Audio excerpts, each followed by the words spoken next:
Picture an angel. You already did it. Before I finished the sentence, the image was already there.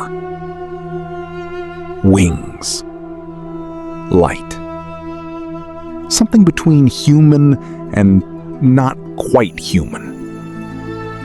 Maybe a face of contained calm. Maybe a sword. Maybe nothing but radiance. Now ask yourself, where did that image come from? Not the feeling, not the cultural memory. The actual source. Chapter and verse. Because here is what the text gives you at one of the most famous angelic appearances in the entire Bible. Exodus, chapter 3. Moses in the desert. A bush that burns, but does not burn down. And the text says, in Hebrew, precisely, that Malik Yahweh appeared to him, the messenger of the Lord, in the flame. And then, 4 words later, something strange happens. The text stops saying the messenger. It says God. Not the messenger of God. God. Speaking in first person. I am the God of your father. The messenger and the presence are the same sentence, the same voice, the same burning thing in the desert that Moses cannot look at directly. The tradition smoothed that over a long time ago. It has an explanation. Several, in fact. But the text itself does not explain it. The text holds both at once and moves on. Malach. That is the Hebrew word translated as angel in almost every English Bible you have ever read. It appears over 200 times in the Hebrew scriptures. And its meaning, its literal, concrete, unambiguous meaning, is this: one who is sent, a messenger, an agent dispatched to carry out a task. That is all the word means. Not a winged being, not an immortal creature of light, not a rank in a celestial hierarchy. A function, the one sent. In the book of Haggai, chapter 1, verse 13, Malach is used to describe the prophet Haggai himself. In Malachi, chapter 2, verse 7, it describes a human priest. The same word, the same form. The priest as messenger, the prophet as messenger, and whatever appeared in the burning bush, all carrying the same title. Which raises a question the tradition does not spend much time on. If the word only means the one sent, if it describes a role, not a nature, then what exactly are we talking about when we talk about angels? The answer the tradition gives you is detailed, organized, and confident. 9 orders of celestial beings, seraphim above the throne, cherubim as its foundation, archangels as commanders, guardian angels assigned to individuals and nations. A hierarchy as precise as any military structure, stretching from the throne of God down to the human soul. It is a remarkable system. The Bible did not build it. To understand what the Bible actually says about these beings, you have to start where the tradition rarely starts. With what the Word was doing before anyone turned it into a theology. Malach in the Hebrew Bible is a job description. It applies to humans carrying messages between kings. It applies to priests delivering instruction. It applies to prophets speaking on behalf of God. And it applies with the same word in the same grammatical form to whatever beings appear in the text as agents of divine action. The word does not distinguish between them ontologically. The text uses one title for all of them because the title is not about what they are. It is about what they are doing. This is not a minor translation problem. It is a structural one. Because the entire edifice of systematic angelology, the hierarchies, the natures, the ranks, is built on the assumption that Malach denotes a specific category of being, a type of creature, something ontologically distinct from humans and from God. The text does not support that assumption. What the text supports is far stranger. In the first 2 chapters of Job, something remarkable happens. The text describes a scene in the divine court. The Bene elohim, the sons of God, or the sons of the divine beings, depending on your translation, present themselves before Yahweh. Among them comes Hassatan. Not Satan as a proper name, the adversary, the accuser, with a definite article, a role, not a title. And Yahweh speaks to him, gives him permission, sets him limits. The adversary operates inside the structure of the divine court, under the authority of Yahweh, with a defined function. This is not a rebel. This is not an exile. This is a member of the court, doing his job. The tradition read that scene and spent centuries explaining why it does not mean what it plainly says. But that explanation belongs to another video. For now, notice what the scene reveals about the court itself. It has members. It convenes. It operates by permission and delegation. And the text never tells you what these members are made of, where they came from, or how they differ from each other in nature. Bene ha-Elohim, sons of God, or sons of the divine beings. The Hebrew is genuinely ambiguous, and that ambiguity is not an accident of translation. It reflects something the text is doing deliberately, populating a divine space without defining its inhabitants. The same phrase appears in Genesis, chapter 6, verses 1 through 4. The sons of God take human wives. Children are born. The text moves on. Without explaining who these beings are, what their nature is, or how they relate to the Malak category. They are simply there, acting,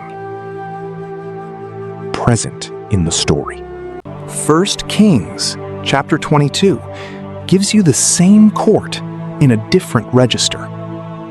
The prophet Micaiah sees Yahweh seated on his throne, with all the host of heaven standing beside him, on his right and on his left. Yahweh asks who will deceive King Ahab. A spirit volunteers. Yahweh approves the plan. Read that slowly. The divine court deliberates. Members propose strategies. Yahweh authorizes one. A member is dispatched as a lying spirit into the mouths of Ahab's prophets. This is not the behavior of a hierarchy. This is the behavior of a council. A functional assembly where members have agency, where proposals are made and approved. where the beings present are not decorative attendants, but active participants in what happens on Earth. The tradition turned this into an anomaly, a difficult passage requiring careful handling. But it is not an anomaly. It is a pattern. Psalm 82 is the most disruptive text in the Hebrew Bible on this question, and it is also one of the least preached. God stands in the divine assembly, Adat El. He judges among the elohim. Not angels, not messengers. Elohim, the same word used for God throughout the Hebrew Scriptures. The psalm accuses these beings of corrupt judgment, of favoring the wicked, of failing to defend the poor and the orphan. And then it delivers a verdict that the tradition has been trying to explain away for 2,000 years. You are gods, but you will die like men. Elohim. The word is plural. It is the word used for God in Genesis 1, verse 1. It is also used here for beings who are being judged, condemned, and sentenced to mortality. The psalm does not explain the relationship between these beings and Yahweh. It does not define their nature. It assumes you already know the court exists, and it puts that court on trial. Jesus cites this psalm in the Gospel of John, chapter 10, verse 34, in one of the most theologically dense moments in the New Testament. And he does not explain it either. He uses it as a given, as something his audience already understood. What they understood was not a systematic angelology. What they understood was a divine assembly, populated, functional, morally accountable, whose members the text never stopped to define. There is a specific problem inside the Hebrew Bible that systematic theology solved too quickly. It appears in at least a dozen texts. It follows the same pattern every time. And the tradition, in its rush to build a coherent cosmology, stepped over it without looking down. The problem is this. In the Hebrew Scriptures, the Malach Yahweh, the messenger of the Lord, behaves like a distinct being in one verse and like God himself in the next. Not metaphorically, grammatically. The subject of the sentence changes without warning, and the text does not flag it as a transition. This is not a copyist error. It happens too consistently, across too many texts, to be accidental. The text is doing something with this ambiguity. The question is what? Genesis chapter 22. Abraham has raised the knife over his son. And the text says, Malach Yod-He Vav-He called to him from heaven. Stop. Do not harm the boy. Abraham looks up, sees a ram, offers it instead of his son. And then, verse 15, Malach Yod-He Vav-He calls to Abraham a second time and speaks in the first person. By myself I have sworn, says Yod-He Vav-He. Not, says the messenger of Yod-He Vav-He. Not, Yod-He said through his messenger. The messenger speaks as Yod-He Vav-He, makes an oath as Yod-He Vav-He. The text does not separate them. We already saw this in Exodus 3. The Malach Yahweh appears in the flame. 4 verses later, Elohim speaks. 2 verses after that, Yahweh speaks, in first person, identifying himself as the God of Abraham, Isaac, and Jacob. 3 names for whatever is in that bush. One presence, one voice, one burning thing that the text refuses to resolve into a single, clean category. The tradition has three explanations for this. The first, the messenger is simply a way of speaking about God's presence, a literary convention, not a distinct being. The second, the messenger is a created intermediary through whom God speaks, like a channel between heaven and earth. The third, the one that appears most explicitly in Exodus chapter 23, is the most unsettling. Exodus chapter 23, verses 20 through 23. Yahweh speaks to Moses. He is sending a malach ahead of the people to guard them on the way. And then he says this, "My name is in him. Shmi Bakirbo. My name is within him, inside him, not attached to him, not associated with him, inside." This phrase is unique in the entire Hebrew Bible. It appears nowhere else in this form. And it does not resolve the ambiguity. It deepens it. The messenger carries the divine name internally, which means the distinction between the messenger and the one who sent him is not a distinction the text is prepared to make cleanly. Three readings are possible. None of them is the one the tradition settled on. The first reading, the Malach Yevehe, is a theophany, a mediated appearance of God himself. God does not appear directly. He appears through a form the human recipient can survive. The messenger is not a separate being. It is the shape the divine presence takes when it enters human experience. The second reading, the messenger is a distinct being, created, dispatched, carrying divine authority, but so completely identified with the one who sent him that the text does not consistently separate them. The third reading, and this is the one that requires the most honesty to state clearly, is that the text does not have a systematic answer. That the writers of these texts were not working from a coherent angelology that they were encoding into narrative. They were writing about encounters with something, a presence, a voice, a figure, a flame. And the category they had available was Malach, the one sent.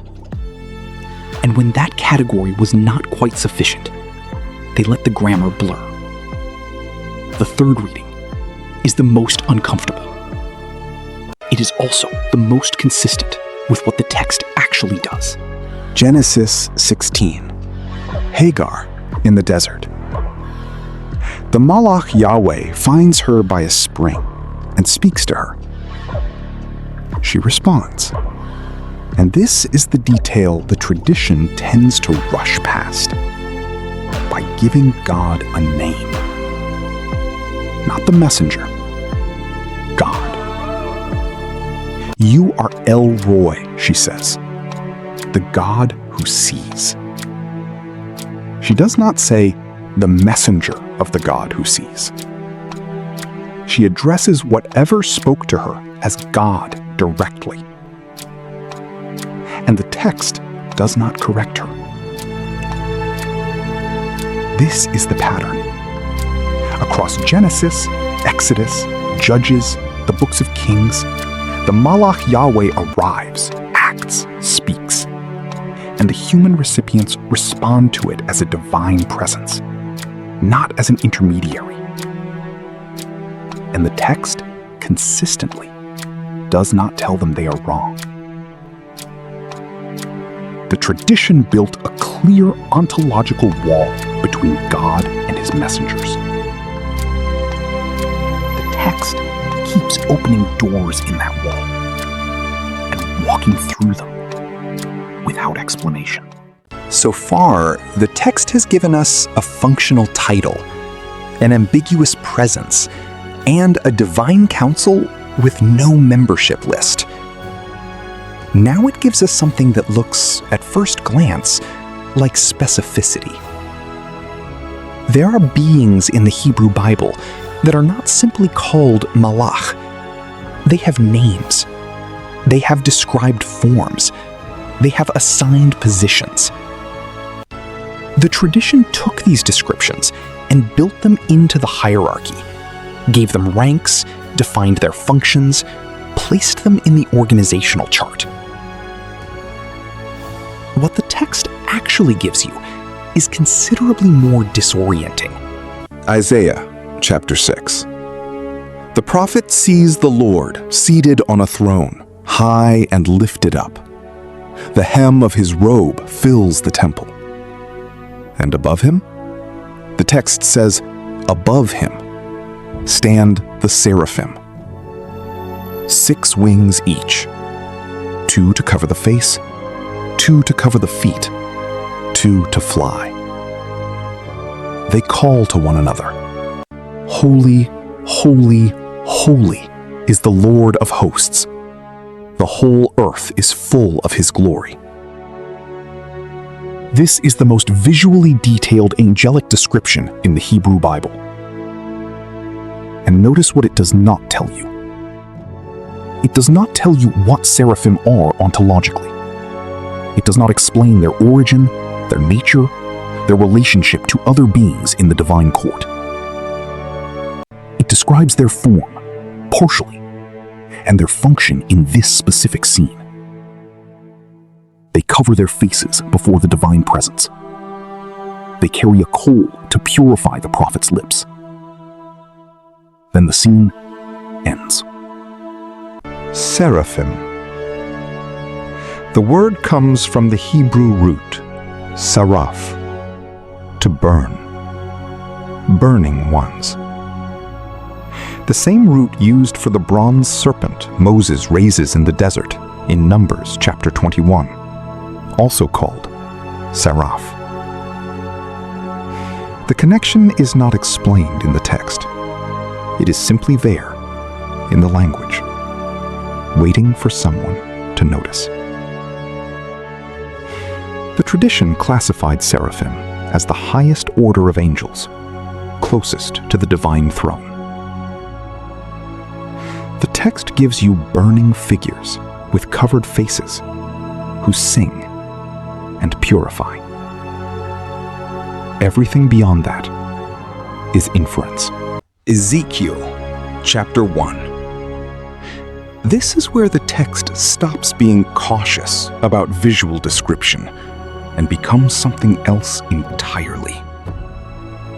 4 living creatures, each with 4 faces: human, lion, ox, eagle. 4 wings. Straight legs with feet like calves' hooves, gleaming like burnished bronze. Human hands under their wings. They move in every direction without turning. Beside each creature, a wheel intersecting another wheel, full of eyes around their rims. Above them, a dome of ice. Above the dome, a throne of sapphire. Above the throne, a figure like a human, surrounded by fire and radiance, like a rainbow. Ezekiel does not call these creatures seraphim. He does not call them malachah. He calls them hayot, living creatures. It is only later, in chapter 10, that he identifies them with cherubim, keruvim in Hebrew. Cherubim, cherubim. The word's etymology is genuinely uncertain. Scholars have proposed connections to Akkadian and Ugaritic terms for guardians or intercessors, but no single origin is agreed upon. What the text shows you is consistent. They are threshold figures. They guard the entrance to Eden after the expulsion in Genesis chapter 3. They are hammered in gold above the Ark of the Covenant in Exodus. They appear in the innermost chamber of Solomon's temple. Always at the boundary, between the holy and the accessible, between the divine presence and everything outside it. Their function is spatial. They mark where God is by standing at the edge of where God is not. Their nature, what they are, where they came from, how they relate to the Malach category, the text does not say. Daniel, chapter 10, introduces something the earlier texts do not have: named beings with geopolitical assignments. The figure that appears to Daniel, described in terms so overwhelming that Daniel loses consciousness, tells him he was delayed 21 days because the prince of Persia opposed him, and that Michael, one of the chief princes, came to help him. Princes of nations, chief princes, a named being, Michael, described as one of the foremost among a category of beings the text calls Sarim, princes, commanders. This is the closest the Hebrew Bible comes to what looks like a hierarchy. Named beings, ranked functions, geopolitical territories. And it appears in Daniel, the latest text in the Hebrew canon, written at the precise historical moment when Jewish thought was absorbing significant influence from Persian cosmology, with its own elaborate system of divine intermediaries. The timing is not incidental. What the Hebrew Bible gives you across all of these texts, Seraphim, Cherubim, the living creatures of Ezekiel, the princes of Daniel, is a series of distinct descriptions that were never systematized by the texts themselves. Each appears in its context, does its work, and exits. The seraphim do not appear outside Isaiah 6. The living creatures of Ezekiel do not appear outside Ezekiel. Daniel's princes do not map onto Job's divine counsel. The tradition took these separate, contextually specific descriptions and assembled them into a single coherent system. It is an impressive act of synthesis. It is also an act of construction, not of reading. The New Testament inherits everything the Hebrew Bible left unresolved, and adds a complication of its own. The Greek word is angelos. It means exactly what malach means: a messenger, one who is sent. The semantic overlap is not approximate. It is total. When the translators of the Septuagint, the Greek version of the Hebrew Scriptures, used by most first-century Jews, rendered malach into Greek, the word they chose was angelos. Every time, without exception. Which means the New Testament writers were not introducing a new concept when they used angelos. They were inheriting a word with the same functional ambiguity, the same lack of ontological definition, the same gap between what the word means and what the tradition had built on top of it. The gap did not close in the first century. It widened. The letter to the Hebrews opens with the most sustained argument about what angels are.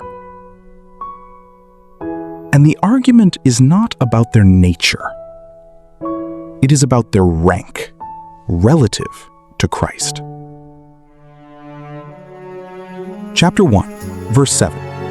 The author quotes Psalm 104. He makes his angels winds, and his servants flames of fire. Winds, flames. Not beings of defined substance and immortal nature. Functional forces, instruments of divine action. The author of Hebrews chooses this verse deliberately, from a psalm that describes the natural world as God's servants, to make a specific point. Angels are instruments. They serve. That is their definition. And then verse 14 delivers the most direct ontological statement about angels in the entire New Testament. Are they not all ministering spirits, sent out to serve, for the sake of those who are to inherit salvation? Liturgica pneumata. Ministering spirits. Liturgical spirits. The word liturgica carries the sense of public service, of functional duty. It is the root of the English word liturgy.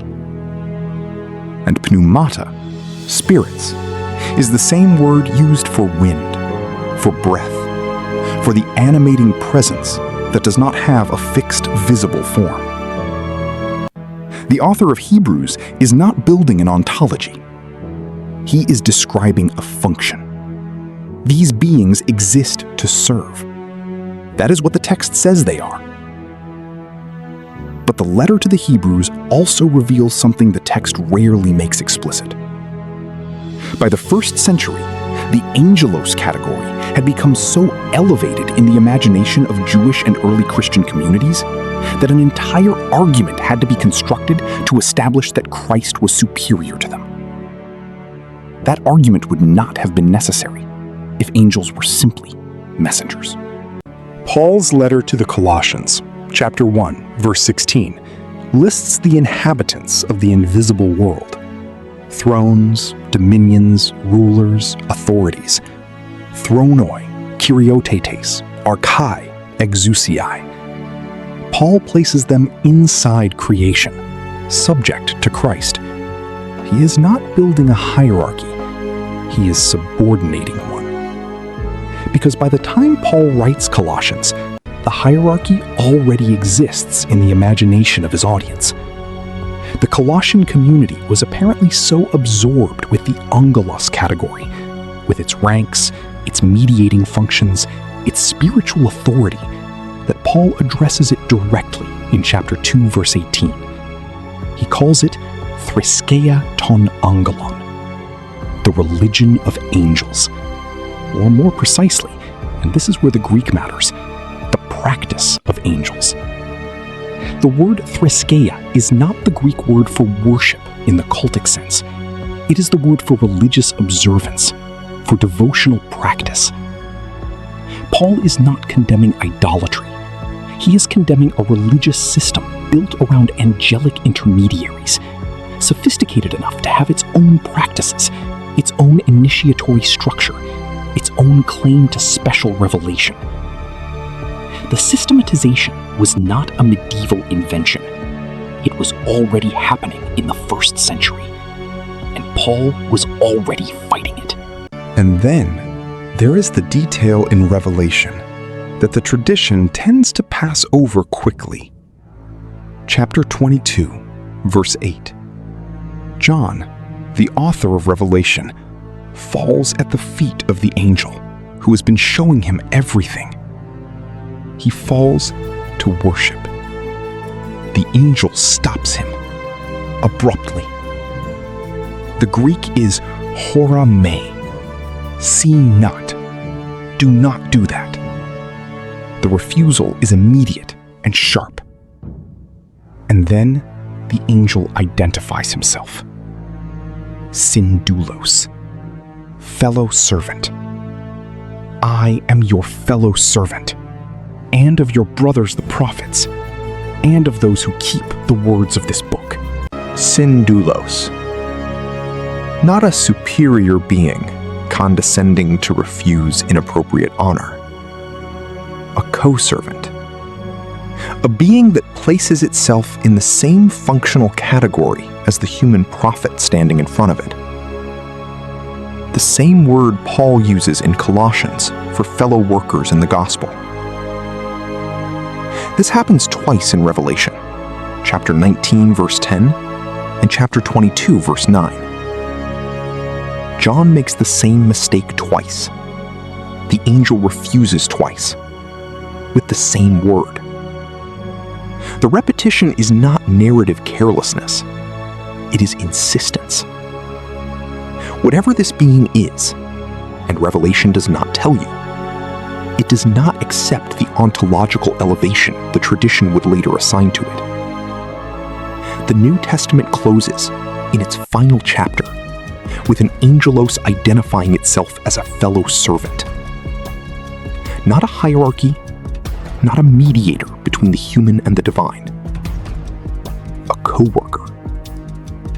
The word the text uses at the end is the same kind of word it used at the beginning. The one sent.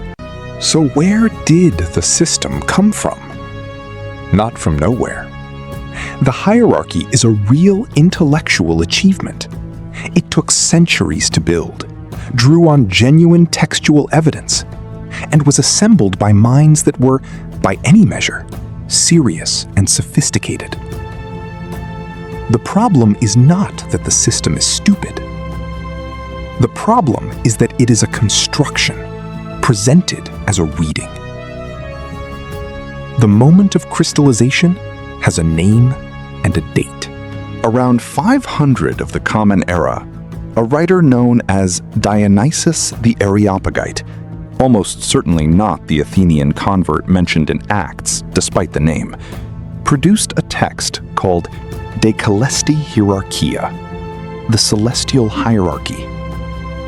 In it, he synthesized 4 sources into a single organized system: the vision of Ezekiel, the Seraphim of Isaiah, the cosmic powers listed in Colossians 1, verse 16, and the philosophical framework of Neoplatonism, specifically the emanation model of Plotinus, where reality descends in ordered levels from a single divine source.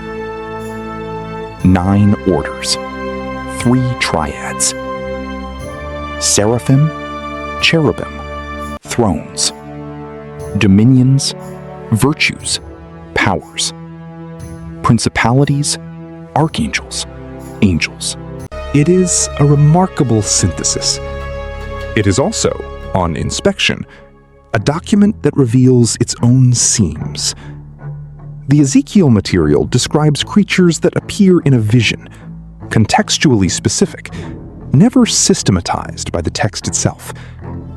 The Isaiah material describes a single scene in the temple, 6 winged figures whose name means burning, present in one chapter and nowhere else. The Colossians material is a subordination argument, not a taxonomy. Paul is ranking angelic powers below Christ, not cataloging them for a cosmological map. And the Neoplatonic framework, the emanation model, the ordered descent from the divine, is Greek philosophy, not Hebrew scripture. Dionysius took 4 things that were not a system and made them one. The medieval church received it as revelation. Thomas Aquinas built on it. Dante mapped his Paradiso around it. And the popular imagination, wings, halos, ranks, guardian angels assigned to souls, descends almost entirely from this 5th century synthesis, not from the biblical text. But Dionysius is not the only missing piece. There is a book that shaped the New Testament's language about fallen angels, about the rebellion in heaven, about the origin of evil spiritual forces. A book that was used, quoted, and absorbed into the imagination of the 1st century Jewish world. It was not included in the canon. The Book of Enoch, 1st Enoch, is the text where the story the tradition tells about angels is actually told in full. the Watchers who descend to earth and take human wives, the rebellion, the judgment, the imprisonment of the fallen ones in darkness until the final day.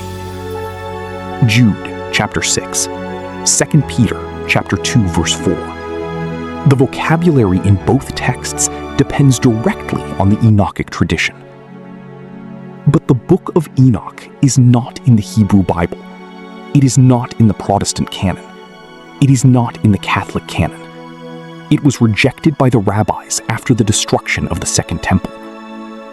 It survived in full only in the Ethiopic Church, which did include it in their scriptures. Which produces a problem the tradition rarely states directly.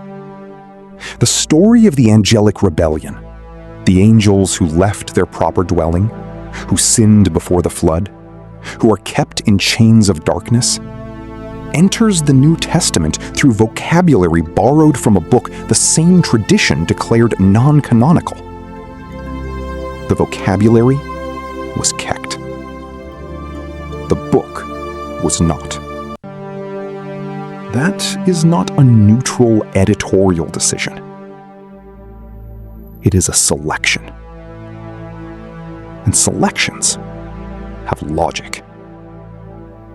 The question worth asking is, what did the selection preserve? And what did it discard? And why? Some will point to the Book of Enoch as the source that fills the gaps the canonical text leaves open. They are not wrong about the gaps. But filling a gap with a non-canonical source, and then presenting the result as biblical teaching, is precisely the mechanism this video has been tracing from the beginning. A functional word becomes an ontological category. A contextual description becomes a systematic rank. A non-canonical narrative becomes a canonical assumption. And the text, the actual text, quietly holds a different picture. Now, consider the story you probably know best. The garden, the serpent, the woman, the fruit, the expulsion. Ask most people, religious or not, who the serpent is, and the answer comes immediately.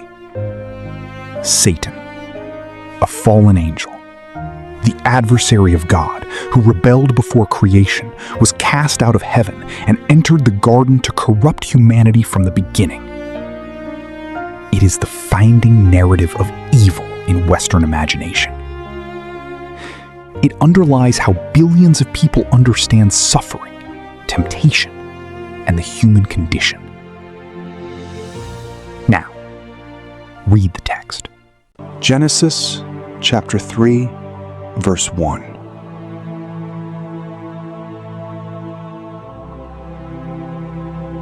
Now the serpent was more crafty than any other beast of the field that the Lord God had made.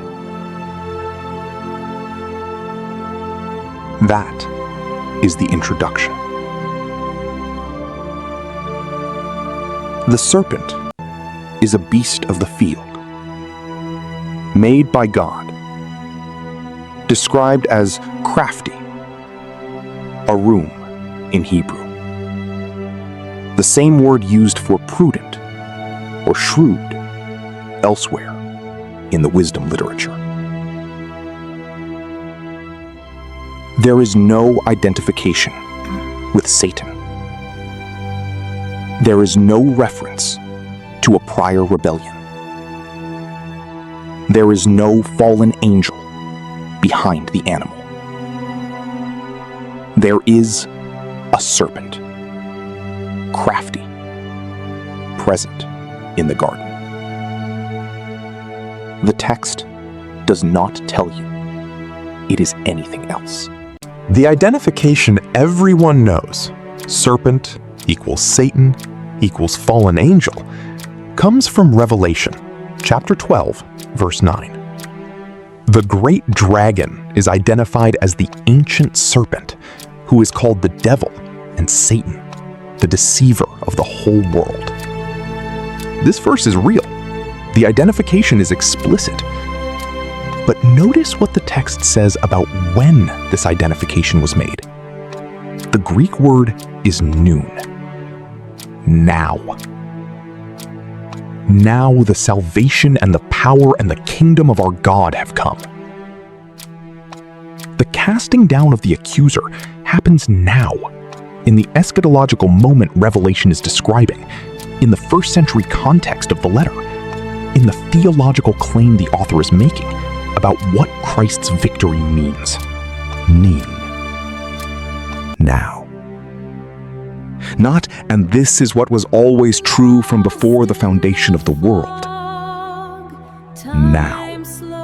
In this moment, at this turn in the narrative. Reading Revelation 12 backward onto Genesis 3, treating the identification made in the last book of the Bible as the revelation of what the first book always meant, is a hermeneutical operation. It is not a reading. It is a construction applied to the text from outside the text. And it is the same operation this video has been tracing from the beginning. And here is where the problem compounds.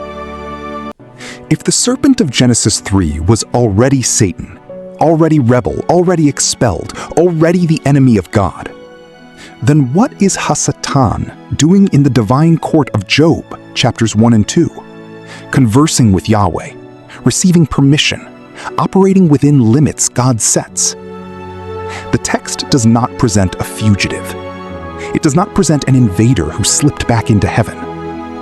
It presents a member of the council, with the definite article, Hassatan, the adversary, performing a function the council requires: prosecution, testing, the role of the one who challenges. The chronology the tradition built: rebellion before Eden, expulsion before the garden, Satan already fallen when the serpent speaks, breaks on Job. Not on a technicality, on the plain reading of the scene. The tradition has answers. It always has answers.